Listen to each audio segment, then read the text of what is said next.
एक छोटी सी कंट्री जहाँ सरकार ही नहीं बची, अकेला समुद्र बचा था, पर दुनिया ने उसे भी लूट लिया। और फिर जन्म हुआ सोमालिया के पायरेट्स का। लेकिन ये पायरेट्स विलन थे या हीरो? क्या वो रॉबिन हुड थे या सिर्फ एक और गैंग? आज की कहानी आपके हर एक सवाल का जवाब देगी। सोमालिया अफ्रीका का एक छोटा सा देश जिसका लोकेशन बहुत ही इम्पोर्टेंट है। ईस्ट साइड में इंडियन ओशन और नॉर्थ में गल्फ ऑफ एडन। ये एरिया दुनिया का सी ट्रेड का मेजर रास्ता है, जहाँ से लगभग 20% ग्लोबल ट्रेड होता है। लेकिन 1991 में सिविल वॉर के बाद सोमालिया की सरकार पूरी तरह से टूट गई। कोस्ट गार्ड बंद हो गया, कानून व्यवस्था खत्म हो गई और समुद्र एक ओपन फील्ड बन गया जहाँ कोई भी आके कुछ भी कर सकता था। इसी का फायदा उठाया फॉरेन शिप्स ने। यूरोपियन और एशियन फिशिंग कंपनीज ने इनलीगल फिशिंग शुरू कर दी। सोमालिया के समुद्र में हाई क्वालिटी ट्यूना, शिम्स और रेस मिलते हैं। लेकिन जब सरकार ही नहीं रही तो लोकल फिशरमैन का रोजगार भी छिन गया। फॉरेन शिप्स ने जायंट नेट्स का यूज किया, जिससे कोरल रीफ्स भी डैमेज हो गए और समुद्री जिंदगी भी।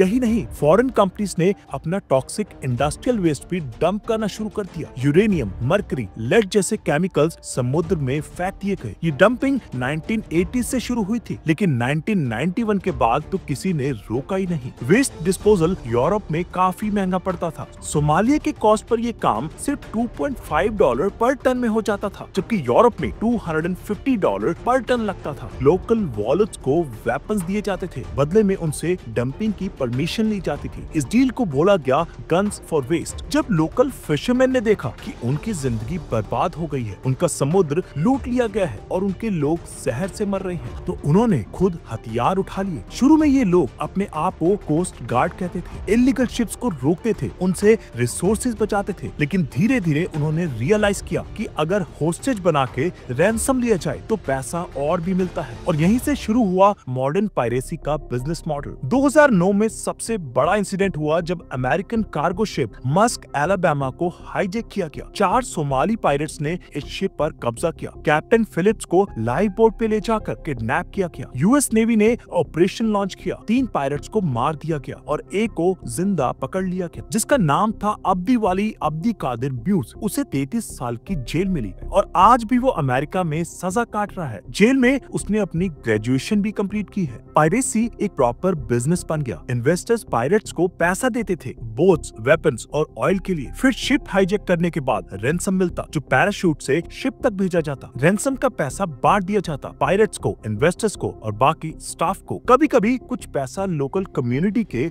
गरीब लोगों में भी बांटा जाता था। इसी वजह से कुछ जगहों पर पायरेट्स को रॉबिन हुड माना जाता था। 2005 से 2012 के बीच सोमाली पायरेट्स ने लगभग $400 मिलियन कमा लिए। रैंसम अमाउंट्स $3 मिलियन से लेकर $9.5 मिलियन तक जाते थे। सीरियस स्टार जैसे सुपर टैंकर्स हाईजैक हुए। ये इंडस्ट्री इतनी बड़ी हो गई कि ये सोमालिया का सबसे ज्यादा पैसा कमाने वाला सेक्टर बन गया। लेकिन जब ग्लोबल पावर्स जैसे इंडिया, यूएसए, रशिया और चाइना ने नेवल मिशंस लॉन्च किए तो पायरेसी कंट्रोल में आई। शिप्स पे आर्म्ड गार्ड्स लगने लगे, barb wire, sonic weapons, safe rooms और वाटर कैनन्स इंस्टॉल किए गए। पायरेट्स के लिए शिप तक पहुंचना मुश्किल हो गया और 2017 के बाद पायरेसी इंसिडेंट्स ऑलमोस्ट जीरो हो गए। लेकिन 2023 में जब हमस इसराइल वॉर के कारण नेवल फोकस शिफ्ट हो गया तो पायरेट्स ने फिर से मौका देखा। दिसंबर 2023 में एमवी रॉयन नाम का शिप हाईजैक हुआ। इंडियन नेवी ने 2024 में ऑपरेशन करके 35 पायरेट्स को गिरफ्तार किया। मार्च 2024 में उनको मुंबई लाया गया प्रोसिक्यूशन के लिए। ये इंसिडेंट्स अब फिर से बढ़ने लगे हैं। एक बांग्लादेशी शिप मार्च 2024 में हाईजैक हुआ, जिसे $5 मिलियन